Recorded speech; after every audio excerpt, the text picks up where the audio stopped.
Hi, and Happy New Year. Midlife Goddess here. And it's that time when we make our New Year's resolutions, isn't it?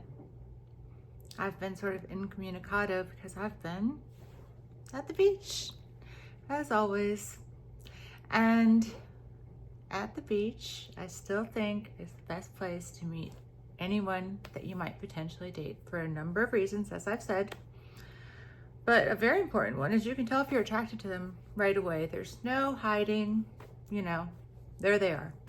But I was thinking about two things that I saw in this past year, 2024, and that is two people who I know very well, both of them, who got into relationships.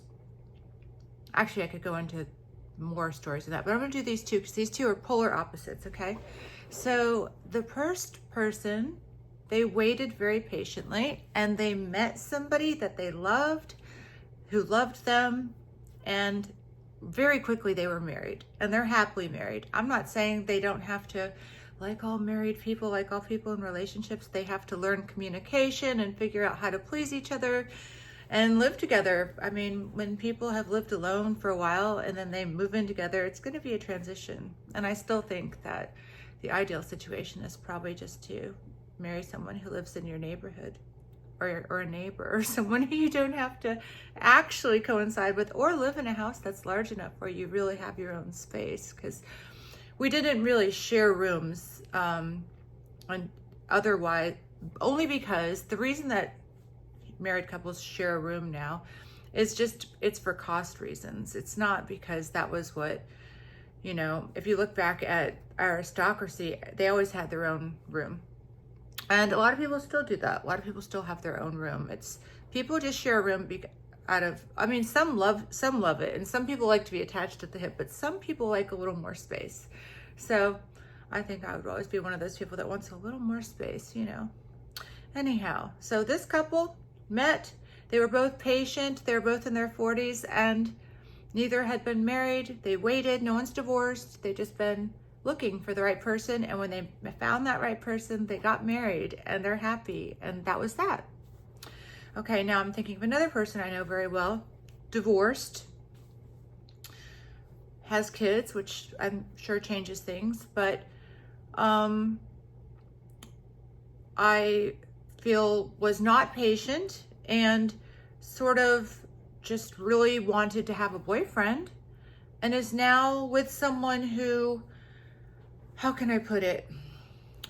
This is a person who generally was very, very healthy, health conscious, and is now drinking like crazy, partying like, it's very strange and out of character. And I think it's coming from a scarcity mindset. And the happy relationship that I just told you about is coming from an abundant mindset. So one thing that I think can really change how we feel in life is, especially in dating, is to realize how many people are out there in the world. It's not like people are scarce. There are tons of people in your own little area, even if you live in a small town, that you don't know, because you literally just go to the grocery store that's across the street from them at different hours. Or you go to a different gym than them, or you go walk on the same path as they walk on every day with their dog, and you walk with your dog, but at different times. So in 2025, I intend to change my patterns significantly so that I'm not doing things at the same time every day. I'm not going to the same stores I always go to. I'm not taking the same walks I always take, and I'm not doing it at the same times. I also intend to smile at strangers more, to be a lot more friendly. And that means smiling at everyone. But I think that's really the way that you meet people. And I think that's why it's so easy to meet people when you have a dog, because people are going to be talking to your dog. But if you go to a dog beach, you automatically have something in common. Or if you go to a dog park, you already have something in common. If you're not a dog person, then, gym is kind of a weird one, because women don't like to be hit on at the gym really, but they don't want to not be hit on when it's the guy that they actually like. So that's tricky. And I feel for men who have to approach women at the gym. I think it's hard. But I think we all have a love-hate with online dating, don't we? We all have a love-hate with it. But what about a goal of just meeting one person per month for 6 months? Not because you really think that any of these people are going to be your true love, right? Just for the practice of going out and meeting someone new. Just for the practice of remembering how to date, remembering how to meet, remembering how to listen well and be engaged in someone else's stories and try a new place. I mean, if you make it where you're doing something that you wanted to do anyway on the date, then nothing is lost. So if you wanted to try a restaurant anyway, nothing is lost. A new coffee shop, you got to try that new coffee shop. If you wanted to go on a different hike than you normally go on in a public place, nothing is lost. So my goal is to meet 6 people, whether in person or online, in the next 6 months. I have no expectations of any of this besides to reinforce what I already know and what I hope all of you know, which is there are tons of people out there. So don't get stuck on one person. And I know a lot of dating coaches right now, they're saying this thing where they're like, you just have to settle. You just have to let go of some of your things. Even if you don't feel attracted to them, you should still see them a few more times. I don't agree. I don't agree because I witnessed this year somebody who they had love at first sight and now they're married. So I don't believe they had to force each other to be attracted. And I also see people who are dating where I don't know if they're attracted or not. I don't know how compatible they are. I just know that they really want to date someone. And I just believe that sometimes what seems like a practical choice isn't really so practical in life, because life is precious and we don't have that much time. So I personally am like, okay, if you want to have kids, then you need to get on it. If you want to have kids and you're a guy, well, please do it before you're like old, you know, because better sperm. That's what I hear. I hear they're healthier. I don't know.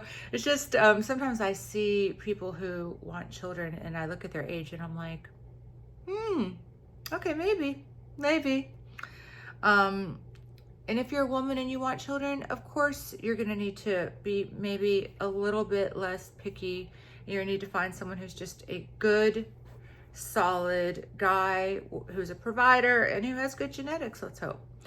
But if you're not looking to have children, like I'm not, and you really want somebody who's just your partner in crime, as they always say, but no actual crime, you know, just somebody who's fun, interesting, you learn from, you travel with, you do cool things with, right?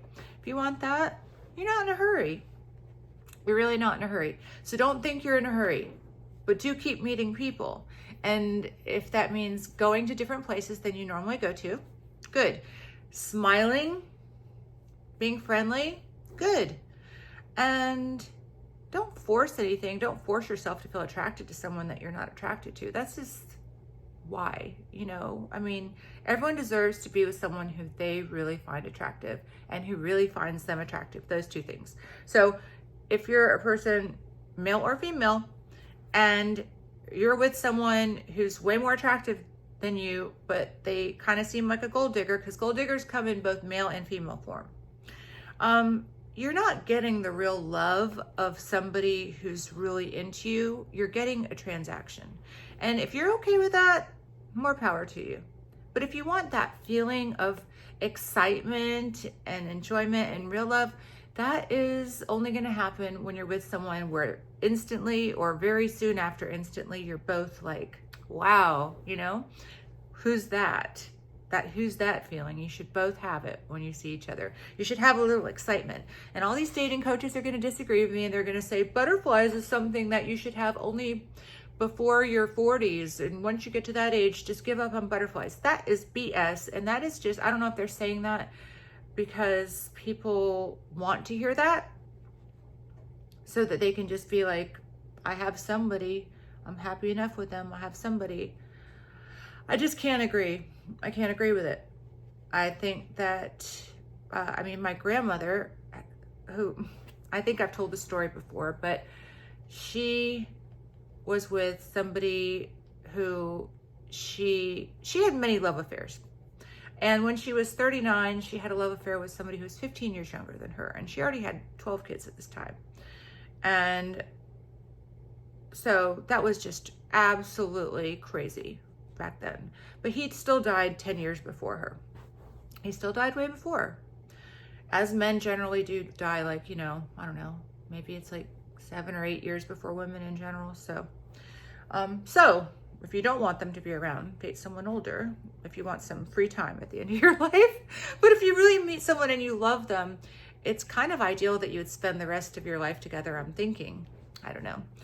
So my grandmother's love of her life, she said, the one she was most excited about, who was, again, 10 years younger than her, she met him when she was 73. And so I guess when she was 73, he was 63. And they were together for 10 years, and then she died and he lived.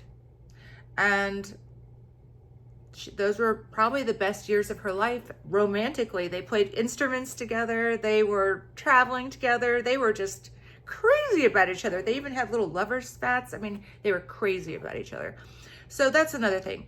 You're never too old to really fall madly in love with someone. Don't think that madly in love only happens before 40 years old. That is BS. Or before 50 years old, or before 60 years old. You can fall madly in love.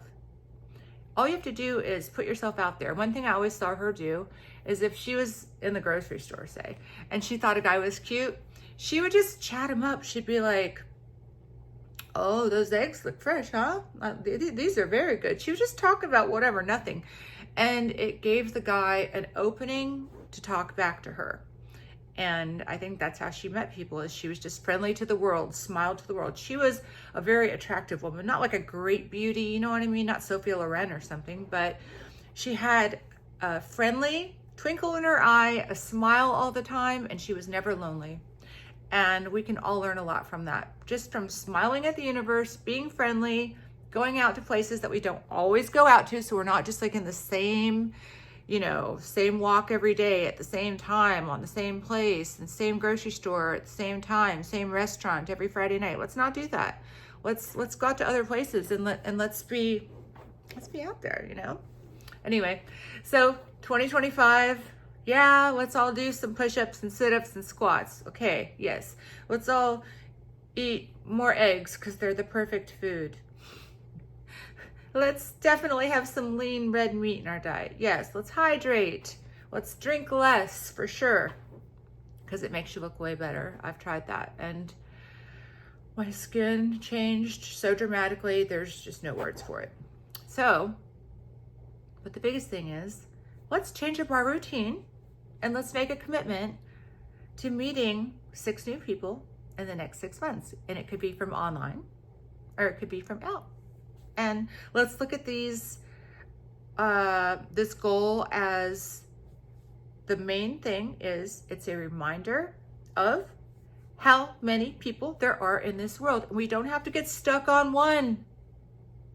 We don't have to get stuck on one. When we feel that spark, that's the right person. And we can still feel that spark. We don't need to settle. We do not need to settle. It's 2025.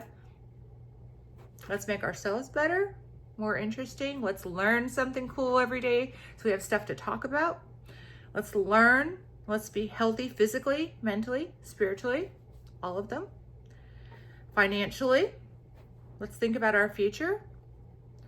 But let's change it up, smile at the world, and meet new people. All right? Well, thank you for watching, and Happy New Year. Happy 2025. And here's to novelty. Here's to butterflies. Here's to not settling and knowing that there are so many options for you. Okay? Thanks for watching. If you like it, give it a thumbs up. If you have a resolution that you'd like to share, leave it in the comments. I'd love to know what it is. And you know what mine is.